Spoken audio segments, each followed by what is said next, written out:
बिस्मिल्लाहिर्रहमानिर्रहीम। मैं हूं HVAC लेक्चरर मोहम्मद आसिफ़।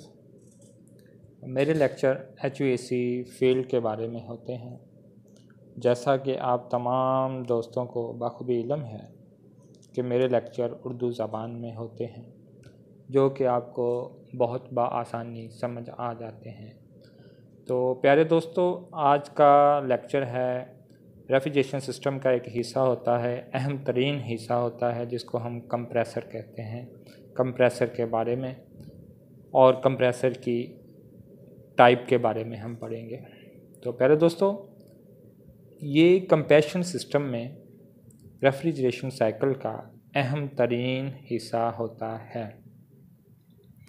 प्यारे दोस्तों, ये कम दबाव, कम दर्जा हरारत वाली रेफ्रिजरेंट यानी कि low pressure super heated vapours को सेक्शन लाइन की तरफ से अपने अंदर खींचता है और इन्हें प्रेस करने के बाद ज़्यादा दबाव और ज़्यादा दर्जा हरारत यानी कि high pressure super heated vapours में तब्दील करके डिस्चार्ज लाइन के रास्ते से बाहर खारिज कर देता है।